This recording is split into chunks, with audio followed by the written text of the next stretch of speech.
मेरे YouTube page एस्ट्रोनॉश पर आपका स्वागत है। नमस्कार, मैं हूं नरेश कुमार। सबसे पहले उन दर्शकों का धन्यवाद जिन्होंने पेज को सब्सक्राइब किया है, पेज के वीडियोस को शेयर कर रहे हैं, लाइक कर रहे हैं और कमेंट बॉक्स में हमें अपनी राय भी लगातार भेज रहे हैं।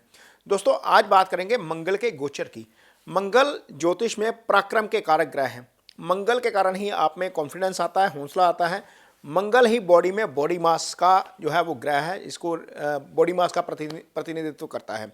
मंगल यदि लगन में आ जाए तो आप में इतनी ताकत आ जाती है कि आप जल्दी कहीं बीमार नहीं पड़ते, और बीमार पड़ भी जाएं तो आप ठीक हो जाते हैं जल्दी।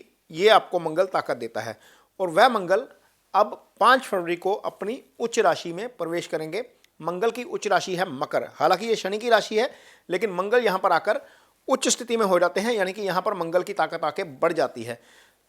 तो मंगल के इस गोचर का किन राशियों को फायदा होने जा रहा है और कहां पर जो है वो थोड़ा सा ध्यान रखने की जरूरत पड़ेगी, इस वीडियो में ये बताएंगे।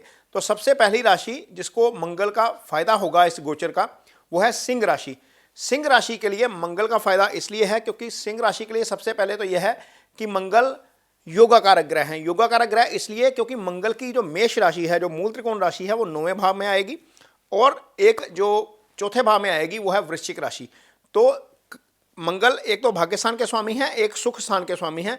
जब योगा कारक ग्रह आपकी कुंडली में छठे भाव, यानी कि मंगल छठे भाव में शुभ गोचर में होते हैं, तो शुभ गोचर में चला जाए तो आपके लिए वो अच्छा होता है। ये आपके लिए बहुत अच्छा काम करेगा। सिंह राशि के जातकों के लिए भाग्य जो है वो साथ देना शुरू करेगा और सुख की प्राप्ति होगी। ये दो ही चीजें हैं यहाँ पर जो होने जा रही हैं। सुख किस तरह का होता है? अब चौथा भाव जो होता है वो माँ का भी भाव होता है। माँ के स्वास्थ्य से संबंधित आपको जो प्रॉब्लम आ रही है कहीं पे, वहां पर हो सकता है चीजें थोड़ी सी पॉजिटिव होनी शुरू हो जाए। सुख कहाँ से आता है? चौथे भाव से। हम देखते हैं आपकी मकान, गाड़ी, बंगला, सारा कुछ चौथे भाव से आता है। और जब इस भाव का स्वामी जो है वो शुभ गोचर में चला जाए तो इस भाव से संबंधित फल आपको जो है वो अच्छे मिल सकते हैं। और 5 फरवरी के बाद और 15 मार्च के बीच आपका ये प्लान बन सकता है कि कहीं आप कार खरीदने चले जाएं, या आपके लिए मकान की प्रॉपर्टी की खरीद का योजना बन सकती है, या पहले से कोई योजना चल रही है तो वो एग्जीक्यूट हो सकती है। तो यहाँ पर ये आपको देखने को मिलेगा। अब 9वां भाव भाग्यस्थान होने के साथ साथ अध्यात्म का भी भाव है। धार्मिक यात्रा हम यहीं से देखते हैं। और 9वां स्थान जब एक्टिव होता है कुंडली का, जब इस भाव के स्वामी शुभ गोचर में है, तो आपको निश्चित तौर पर भाग्य का भी साथ मिलता है। तो सिंह राशि के जातकों को ये चीजें देखने को मिलेंगी 5 फरवरी से लेकर 15 फरवरी के बीच बीच में, जब मंगल मकर राशि में शुभ गोचर में चले जाएंगे। अगली राशि जो है वो है वृश्चिक राशि। वृश्चिक राशि के लिए ये गोचर शुभ क्यों है, सबसे पहले ये समझने की कोशिश करते हैं। वृश्चिक राशि के लिए मंगल तीसरे भाव में गोचर करेंगे। तीसरा भाव मंगल का अपना भाव है। यहाँ पर मंगल पराक्रम के कारक हैं और वृश्चिक राशि जो है वो उसके स्वामी भी हैं। पराक्रम के कारक ग्रह का जो है वो तीसरे भाव से गोचर करना शुभ है, क्योंकि मंगल एक अशुभ ग्रह है नैसर्गिक तौर पर, और नैसर्गिक अशुभ ग्रह का तीसरे भाव का गोचर अच्छा होता है। अब यहाँ पर मंगल लगन का स्वामी होने के साथ साथ मंगल आपकी कुंडली में छठे भाव के भी स्वामी हैं।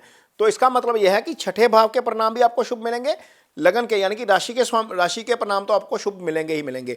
राशि के परिणाम शुभ मिलने का मतलब यह है कि भाग्य आपका साथ देगा। आप जो भी करेंगे उसमें एग्जीक्यूशन जो है वो जल्दी हो जाएगी, क्विकली हो जाएगी। मंगल वैसे भी एक तीव्र गति के ग्रह हैं, 40 दिन में या 45 दिन में एक राशि को पूरा कर लेते हैं। तो मंगल के शुभ गोचर के दौरान भाग्य आपका साथ देगा। आपके काम जो है वो लगातार थोड़े से तेज होने शुरू हो जाएंगे। एक दूसरी चीज, यदि आपका कोई कोर्ट केस चल रहा है, क्योंकि मंगल जब तीसरे भाव में बैठेंगे तो छठे को देखेंगे भी, अपनी ही राशि को देखेंगे। एक राशि मंगल की अपनी राशि है, मेष राशि, वो मूल त्रिकोण राशि है। तो छठे भाव से संबंधित जितने भी सिग्निफिकेंस है, छठा भाव कर्जा देता है, रोग ऋण शत्रु का भाव है। छठा भाव बीमारी देता है। छठा भाव आपको कोर्ट केसेस देता है, लिटिगेशन, एलिगेशन, कंट्रोवर्सी सारी यहीं से आती हैं। तो वृश्चिक राशि के जो जातक जिनके ऊपर कहीं ना कहीं कोई एलिगेशन है, कोई कोर्ट का केस चल रहा है, कोई लंबित मामला है, कोई कर्ज की स्थिति है, तो कर्ज की स्थिति से भी ये मुक्ति दिलाने का काम मंगल का गोचर ये कर सकता है। वैसे भी जब आपके ऊपर कर्ज होता है तो मंगल का ही जो है वो ऋण मुक्ति स्तोत्र जो है वो पढ़ा जाता है।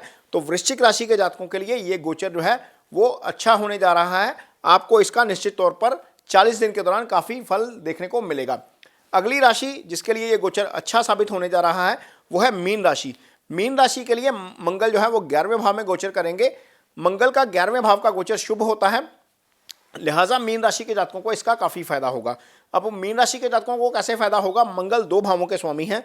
एक तो धन स्थान, जहां पर मंगल की मूल त्रिकोण राशि मेष आएगी। एक भाग्यस्थान जहां पर मंगल की दूसरी राशि वृश्चिक आएगी।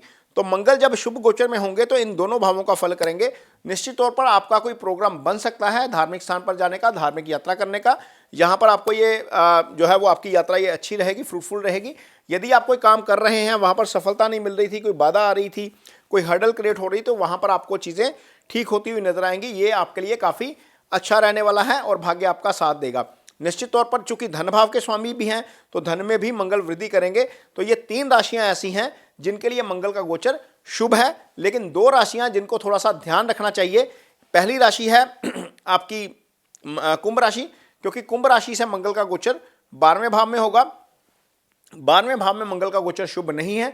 कुंभ राशि के लिए मंगल तीसरे भाव के स्वामी हैं, क्योंकि मंगल की मूल त्रिकोण राशि तीसरे भाव में आएगी और दशम स्थान के स्वामी हैं जहां पर मंगल की वृश्चिक राशि आएगी। तो इस भावों से संबंधित फलों में कमी आ सकती है।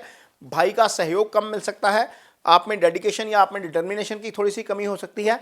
कार्यस्थल पर आपका डोमिनेंस जो है वो वहां पर उसमें कमी आ सकती है, प्रभाव में कमी आ सकती है। कारोबार में थोड़ा सा आपको हो सकता है कि थोड़ा सा धीमापन देखने को मिले। ये चीजें होंगी कुंभ राशि के जातकों के साथ, क्योंकि मंगल जो है वो 12वें भाव में गोचर करेंगे। अगली राशि जिसके लिए ये गोचर शुभ नहीं है वो है मिथुन राशि। मिथुन राशि के लिए मंगल अष्टम में गोचर करेंगे। लिहाजा मिथुन राशि के जातक अपने पासवर्ड जो सबसे पहले जो है वो सिक्योर रखें, क्योंकि ये सीक्रेसी का भाव है। यहां से मंगल का गोचर करना सीक्रेसी लीक करने का काम कर सकता है। जब सीक्रेसी लीक होती है तो आपको नुकसान होता है, धन का नुकसान भी हो सकता है, क्योंकि 8वां भाव जो है वो सडन लॉस का भाव है, दुर्घटना का भाव है।